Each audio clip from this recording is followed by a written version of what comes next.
በስመ አብ ወወልድ ወመንፈስ ቅዱስ አሐዱ አምላክ። በስመ አብ ወወልድ ወመንፈስ ቅዱስ አሐዱ አምላክ። ናይ እግዚአብሔር ደቂ ናይ ቅድስተ ቅዱሳን ናይ ድንግል ማርያም ሓደራ ደቂ ናይ ቦና ግብረ መንፈስ ቅዱስ ፈተውቲ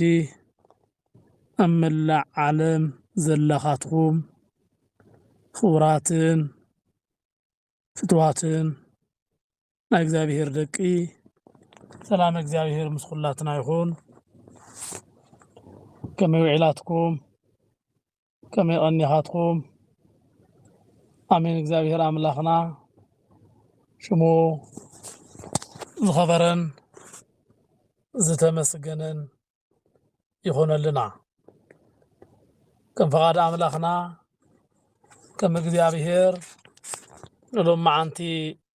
እንነጋገረሉ ናይ ትምህርትና ርእሲ ዝኾነና ወንጌል ማቴዎስ ምዕራፍ 18 ካብ ፍቕዲ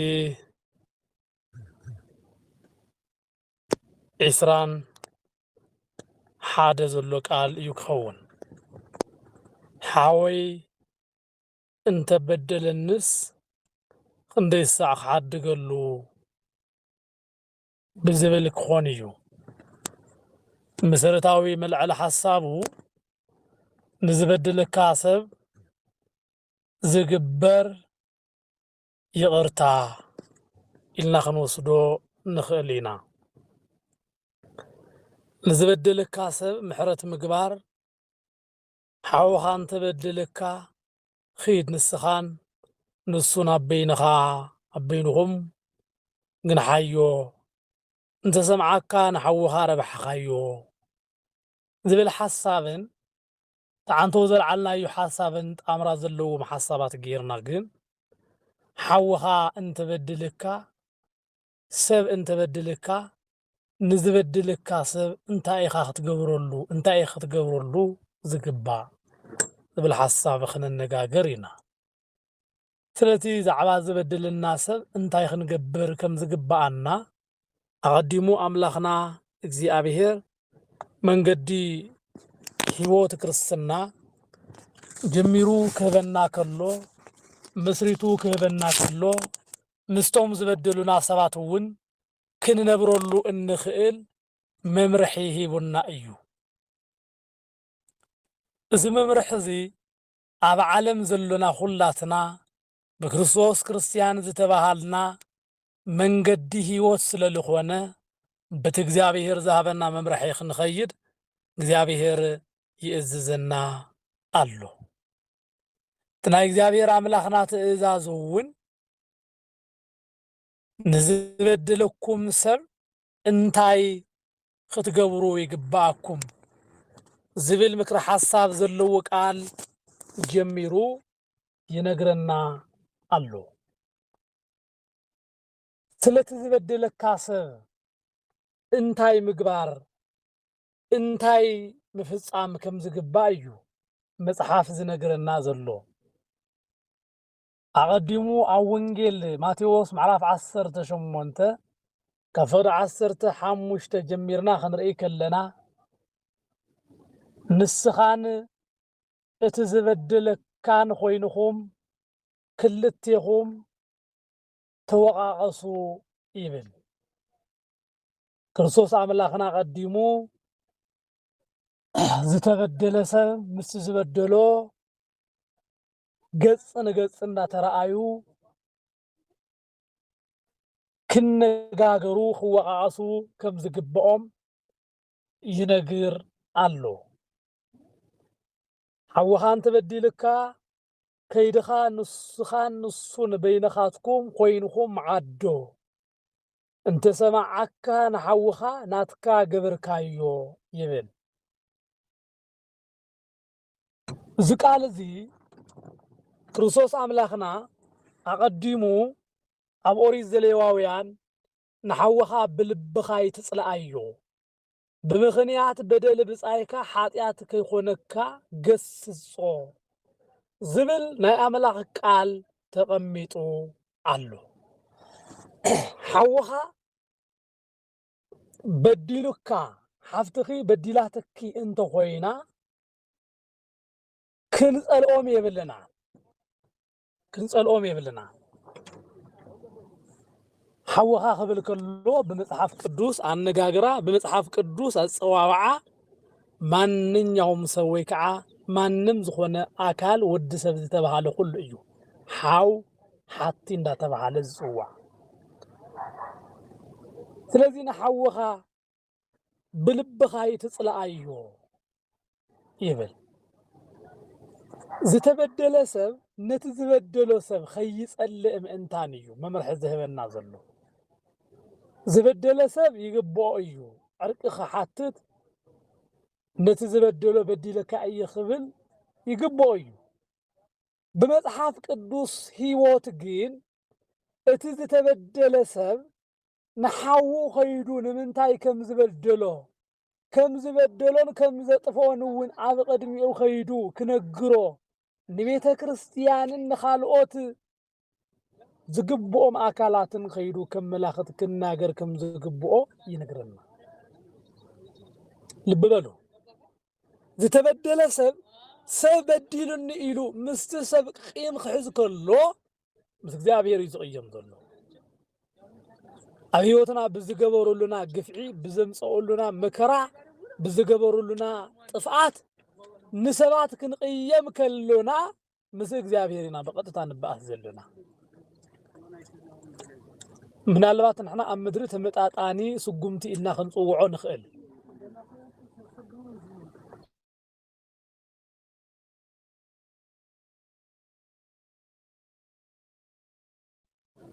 ስለዚህ እግዚአብሔር አምላክ ዝነግረና ዘሎ ቃል ነቲ ዝበደለና እንከይ ተረፈ ይቅርታ ምግባር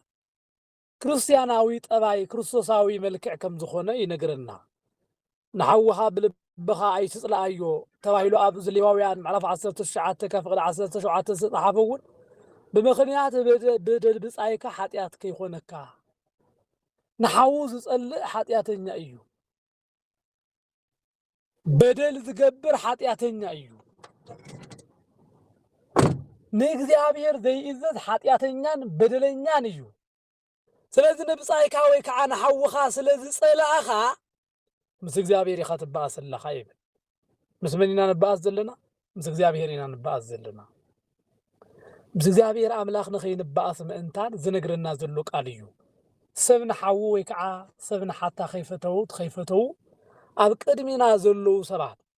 ምንም ዝሆነ ይኹን ይግበሩና ምንም ዝሆነ ነገር በደል ኣብ ህይወትና ይፈጽሙልና ንዓኣቶም ተቀይምና ንዓኣቶም ጸሊእና ለእግዚአብሔር ንፈቱ ኢና ለእግዚአብሔር ንፍቅር ኢና አንተ ኢልና ሐሰተኛታት ኢና አይሆንን ነቲ በዓይንና ንርእዮ ዘሎና ንሓውና ዘይፈተውና ለእግዚአብሔር ክንፈቱ ኣይንኽእልን ፍጹም አብንስ ንስኻትኩም ምክሳስ ምህላው ብርግጽ ውርደት እዩ ይብል ቅዱስ ጳውሎስ እንተ ትብደሉዱ አይምሐሸን እንተ ትግፍዑዱ አይምሐሸን ምሕልፎ ንስኻትኩም ንሕዋትኩም እንተ ይተረፈ ትብድሉን ትግፍዑን ኣለኹም ካብ ክትገፍዑ ካብ ክትብድሉ ተትብደሉ ተትግፍዑ ምሐሸኩም ይብል ዝተገፍዐ ሰብ ካብ እግዚአብሔር ክብሪ ይረክብ እዩ ዝተበደለ ሰብ ካብ እግዚአብሔር ካሕሳ ይረክብ እዩ ክርስቶስ አምላኽና እውን እዚ ቃል እዚ ዝነግረና ዘሎ ንሆ እግዚአብሔር አምላኽና አቀዲሙ ብመንገዲ ህይወቱ ክንኸይድ ምእንታን ብዘመን ስጋዊኡ ብመዋዕል ስጋዊኡ ዝተናገሮ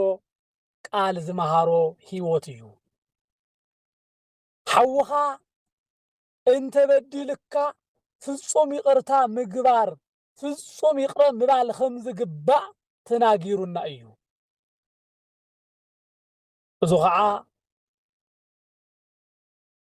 መጀመርያ ንበይኑ ምምኻር ንኻልኣይ ግዜ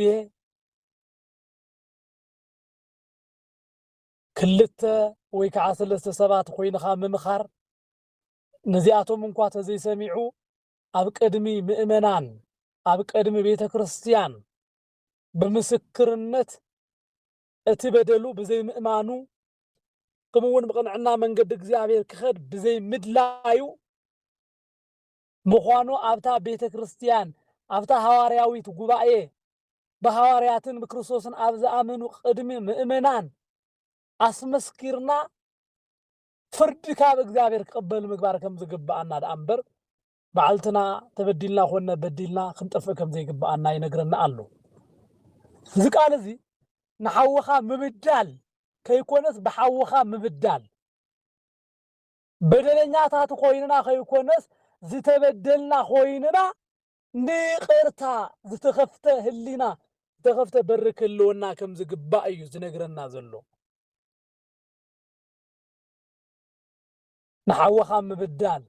نحفتخا مبدال كيكونس بحفتخان بحوخان بولدخان بسباتن كله سلازي تبدل كان نجري زملاخت مالتيو سلازي حادثة أوز تفصم بدل انتهاليو زي تبزبص حق قفعين زبص حق مكران خنا هجرن كلير كرين اللو بز مخنياتك عائت نتبدلو منفساوي كحساس لذي قبقو مسحاو تقيمو كاب እግዚአብሔር برخت كاب كسئن أقدمو خيدو خوقسو يقبع إذا عابي كريستنا أيو نتزبدل كاسب لو مبدل خان إخا لو محزين كان إخا أقيم كان إخا أقيم كن إخا حفتي انتاي غيركي نمنتاي خمز غير كني نمنتاي خمز غير كان إلكا بينو سبكي سمع نخالو السبات كيتناغرخي كم زتبدلخن كم زبدلكن كم زبدلتكن من قار كريستياناوي هيوتي بز مخنياتك اتزبدل سب انكوا ولا اتبدل زغبرو ነገር ተጣعيسو ናብ ልቦናው خمص بمغار نحوخا ويكع نحطخي ገንዘብ ገበርክያ ማለት ሰብ ይቅርታ خمص ከሎ ናብ እግዚአብሔር ነፍሱ ተተርፈላ ማለት እዩ يدحن له مالته ويكعات دحن لا مالته إذا نجار زي أبقدم إجزابير أبقدم إجزابيرن أبقدم ملائكتون دا يخون دستا يخون حنت نفسي سلذي ترفت عب سماي ملائكتي عبي حاجوس يخون أبقدم إجزابير ون دستا يخون سلذي أبقدم إجزابير دستا كوهو زخل معنا خحجوسنان خدستنان يجبأيو نزي يابقد مغزابير دستان حاغوسن كهلونا مئنتان نسبات كله نبعلتنا بمغبار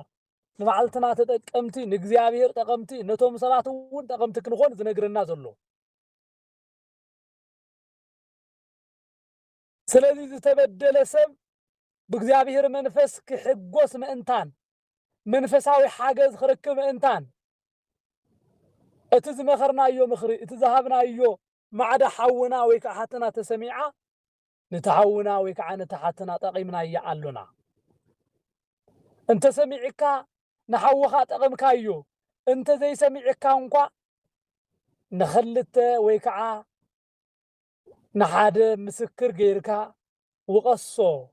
قصصو بحق مسارتون نمسكرنت يغونيو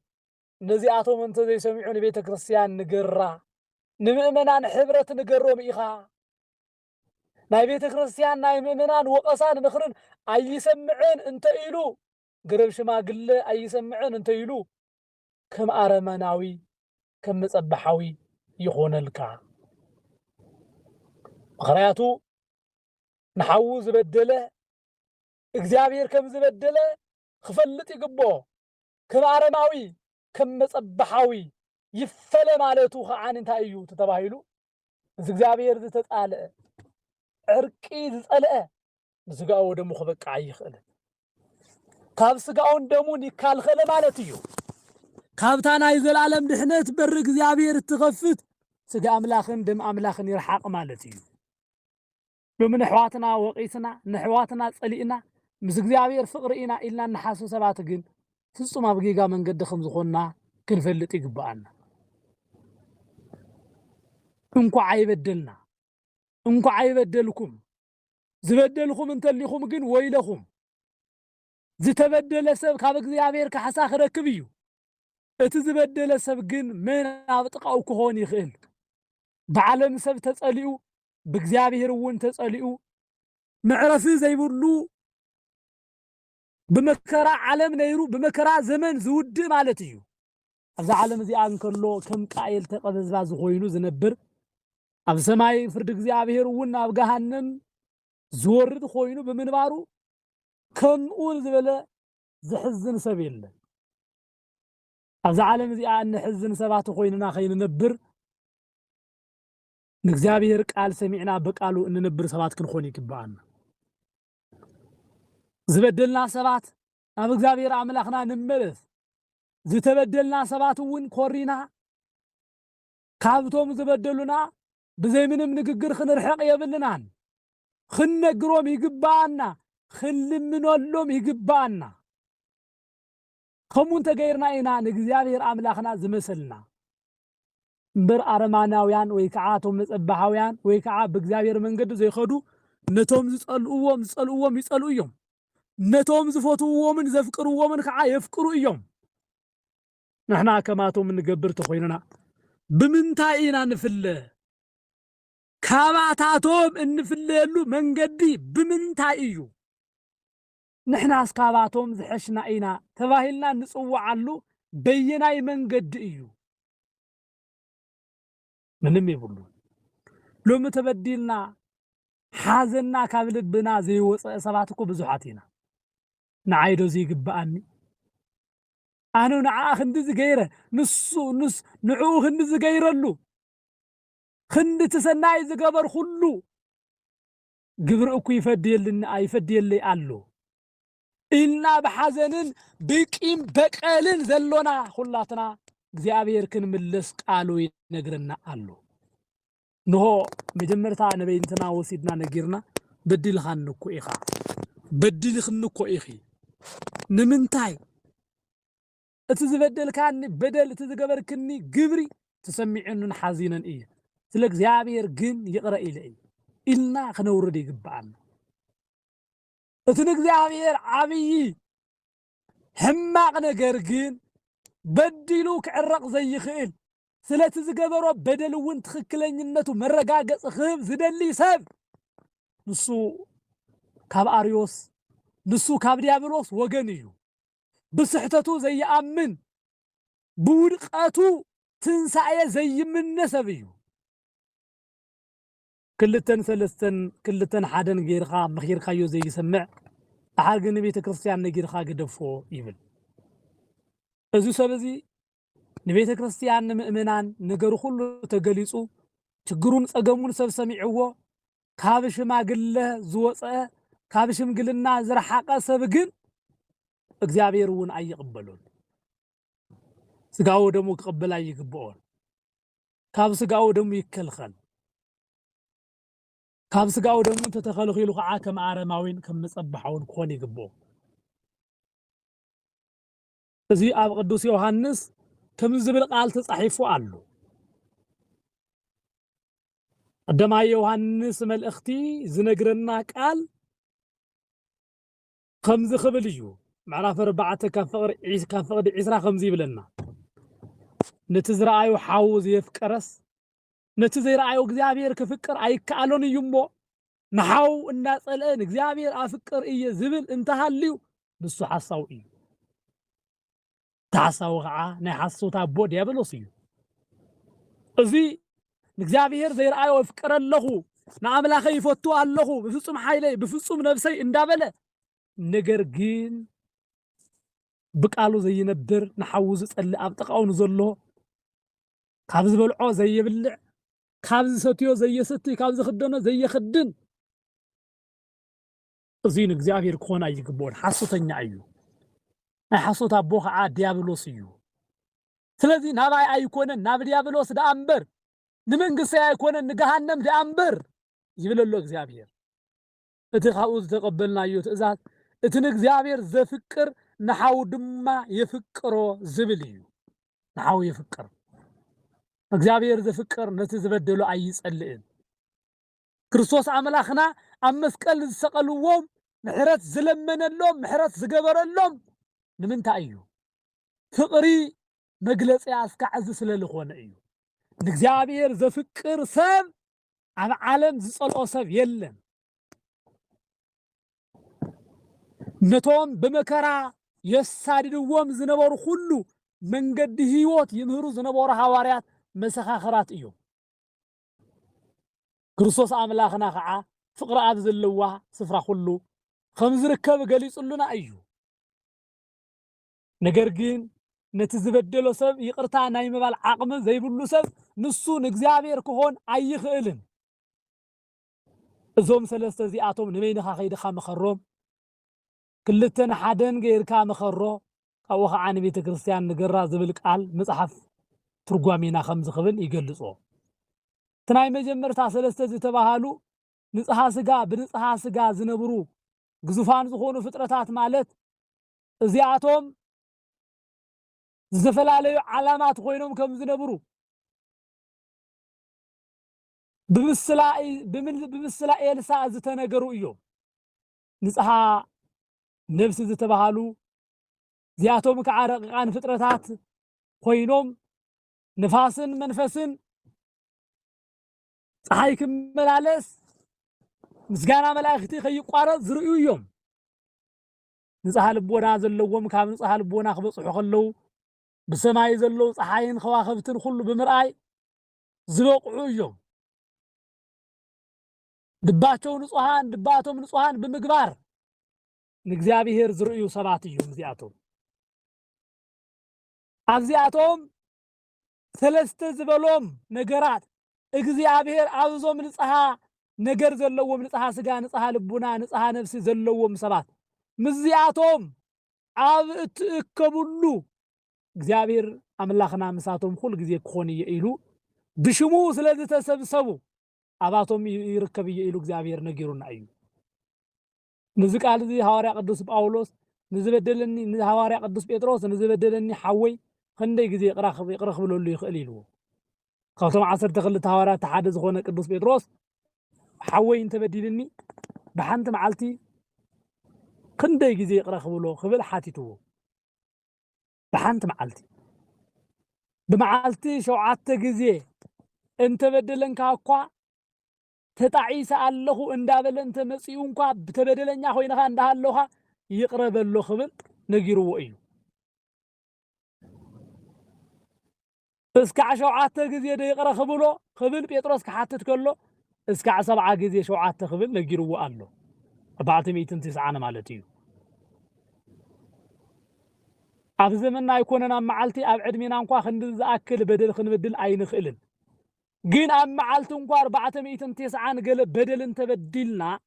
ንዝበደልና እግዚአብሔር ይቅርተ ክብለና ከም ይቅሬታ ከም ዝሓድገልና ከም ዝገበረልና ኣሚንና ነቲ ሰብ ይቅርታ ነቲ ምሕረት ዝህብ ኣምላኽ ይቅረብ ብምባል ንኣምላኽና ንእግዚአብሔር ክንኸተሎ ከም ዝግባአና ይነግረና ኣሎ ኣብ ሓደ መዓልቲ ክንድዝ ዝኣክል ይቅሬታ ክንገብር ከም ዝግባአና ሓደ ሰብ ስለ ዝበደልና ደጋጊሙ ይቅርታ ዋላ እንተ ሓደ ተሓተተና ይቅርታ ደልዩ ዋላ ናይ ይቅርታ ሰብ ናይ ኣፍ ይቅርታ እንተ ኮይኑ እንኳን ብዙ 10 ጊዜ እኮ በድናይ ኣነስ 2 ጊዜ ይቅረ ኢለዩ ኣነስ ክንድዝ ጊዜ ዝኣክል ይቅረ ኢለዩ ግን ናብ ልቦናው ክምለስ ስለዘይከኣለ ኣነ ፍጹም ይቅሬታ ካብኡ ኣይደሊን እየ ክንብል ንዕርቂ ተኣከቡ ክንባሃል ከለና ይቅርታ ረጊጽና ዝኸድና ሰባት ብዙሓት ኢና እዚ ክኾን ከም ዘይግብኦ እዩ መጽሓፍ ዝነግረና ነቲ ዝበደለና ተደጋጋሚ ይቅር እንዳበልና ነቲ ዝበደለና ነቲ ዘቀየመና ነቲ ናይ ሞት ዕለትና ዝቆጸረልና ነቲ ዕድሜና በሓጺሩ ክተርፍ ዝተመነየልና ነቲ ገንዘብና ሁሉ ተበቲኑ ደኻትም ክንኾን ንዝተመነየልና ነቲ ብስድራና እንከይ ተረፈ ስድራና አጥፊው ንዓናውን አጥፊኡ በይኑ ክነብር ንዝደለየ ሰብ እንከይ ተረፈ ይቅርታ ክንህብ ከም ዝግባአና ይነግረና ኣሎ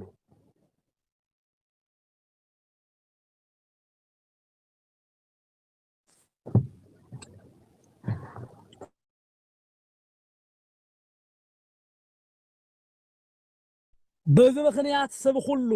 ንይቅርታ ተደጋጋሚ ዋላ እንተ መጽአ ይቅርታው ምቅባል ዳእምበር ይቅርታው ነጽግኻ ምኻድ ከም ዘይግባእ ህይወት ክርስትና ይነግረና ኣሎ ስሬት ደልዩ ንስሐ ደልዩ ንዝመጽአ ሰብ ሁሉ ችግሩ ተቀቢልና ሓጢያቱ በደሉ አሚኑ እስካዕ ዝመጽአ ብምሕረት ዓይኒ ተቀቢልና ይቅር ክንብሎ ይግባአና ዳእምበር በደለኛ ኢኻ በብመዓልቱ ኢኻ ትብድል ስለዚ ናትካ በደልን መርገምን ዝቅበሎ ዓቅሚ የብለይን ኩል ግዜ ንስኻ ተሓጺብካ ጭቃ ኢኻ ተሓጺብክ ጭቃ ኢኺ ምሳኺ ይቅርታ ኣይደሊን ክንብል የብልናን መቸም ሰባብ መዓልቲ ክንደይ በዲሉኩም ክኾን ይኽእል ሓደ ሰብ ኣብ ዕለት 490 ዝኣክል ይቅረ ክንብሎ ካብ ተኣዘዝና ኣብ 24 ሰዓት 490 ካብ ተባሃልና بسمونن بورحن بعامتن بزلنا عدمن الرابحنا نبازحنا انت وسيدنايو اب زمننا كله فصوم يقرتا بزتملو هيوت خنبر كم زغبانا زرئنا زئززنا اند انبر حدا غزي تبدلنا بتا تبدلنا يا بدلنيان زتغفعون إلنا جزانا عصينا نغزابير املاخنا خنقيمو كم زي يغبانا ايو زنغرنا نون املاخنا نغزابير كل جزء ناي محرة أملاك ناي قرت أملاك سل الخونة بيقرتون بمحرتون خنقوا عزم إنتان كل جزء نحونا كل جزء نود سب كله يقرن دابلنا خنخير كم زقبانا ينقرنا الله هناون نتاج زي أبيهر أبانا زلاتو فقري فليتنا أميننا زابير فقر إيو تفقر زنبر كعا أبك زابير ينبر إيو خمس بلا متحف زابير نعنا يقرتا زي يقبانا سبات اندها اللونا يقرتا زجبر لنا أملاخ محرت زجبر لنا أملاخ بمحرتون بيقرتاون خنقعاز سلازجب بأننا أملاخنا جزي أبيهر بدلنا تاتن كلنا يقرز بلنا أملاخ عند حسبنا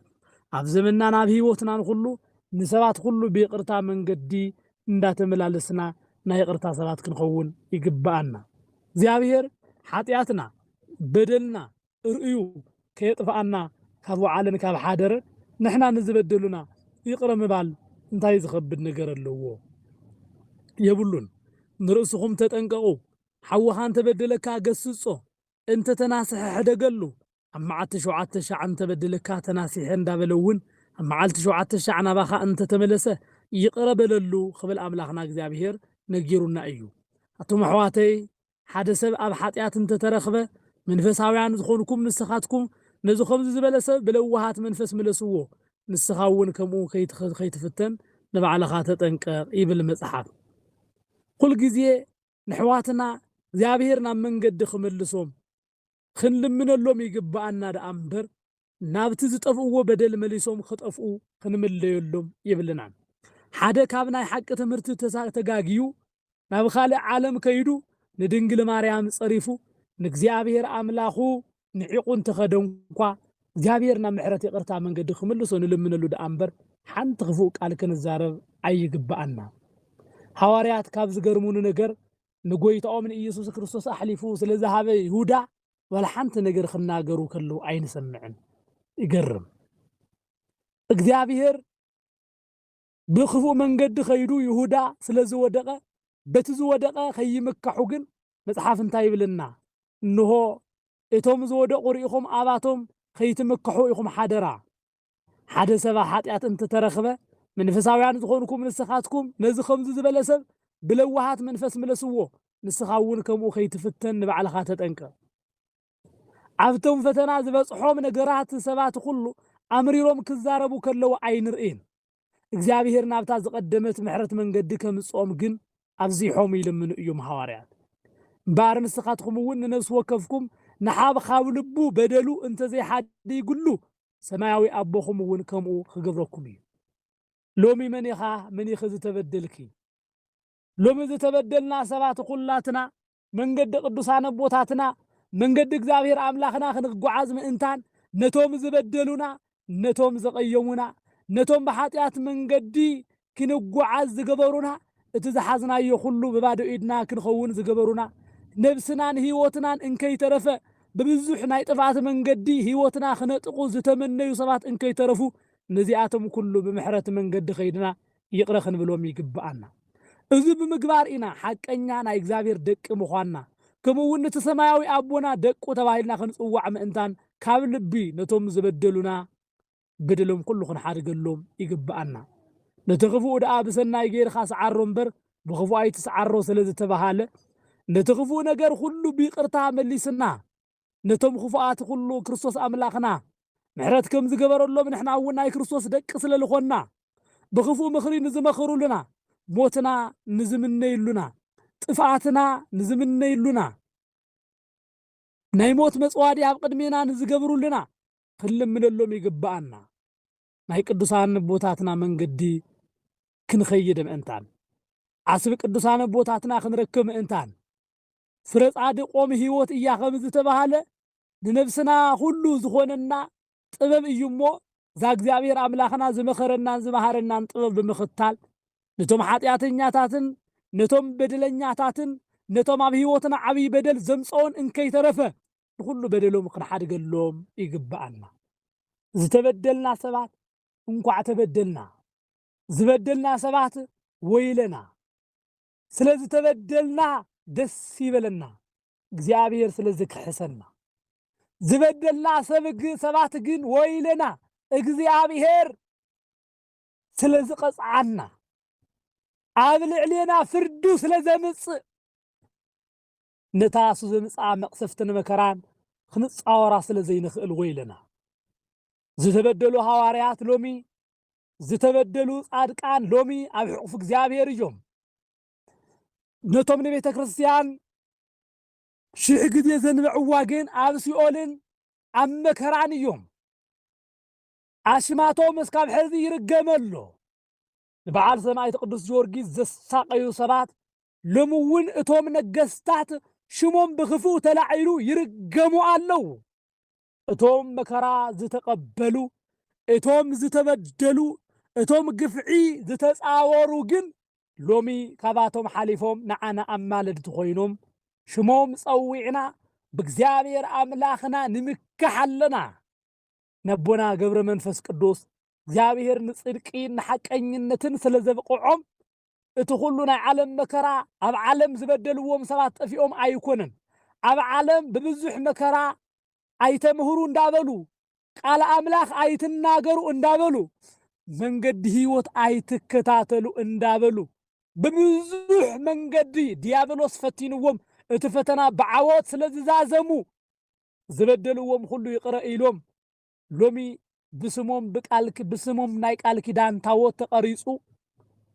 ኣብ ቤተ እግዚአብሔር ኣብ ቅጽር ቤተ እግዚአብሔር ሽሞም እንዳተመስገነ ሎሚ ኣማልዱና እንዳበልና በአማላድነቶም ንጥቀም ዘሎና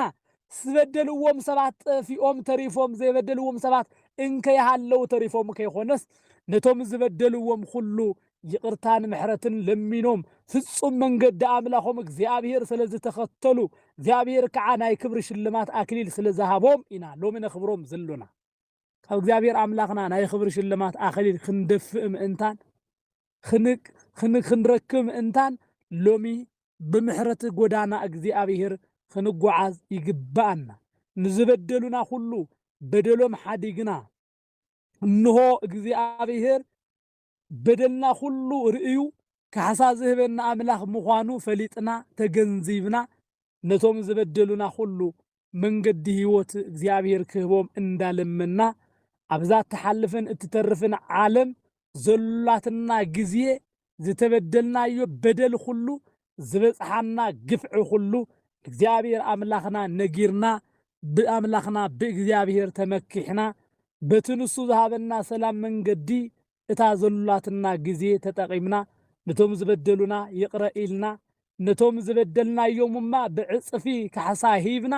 ኣብዛ ዓለም እዚኣ ውስንቲ ዝኾነት ዘመንና ብዘይካ ኃጢአት ብንጽህና ብስጋ ወደሙ ኸቢርና ክንነብር ይግባአና እግዚአብሔር አምላክ ንዝበድሉና በደሎም እንሓድገሉ ስብእናን ዓቕሚ ክህበና እግዚአብሔር አምላኽና ፈቃዱ ይኹነልና ዝመሃረና ዝመዓድና ናይ ቦታትና አምላኽ ቅዱስ እግዚአብሔር ሽሙ ዝተመስገነ ይኹነልና ዝመሃረና ዝመዓድና አምላኽና ይመስገን خبرت يهابلنا እግዚአብሔር አምላኽ ማሕበራትና ሁሉ ይሐልወልና አሜን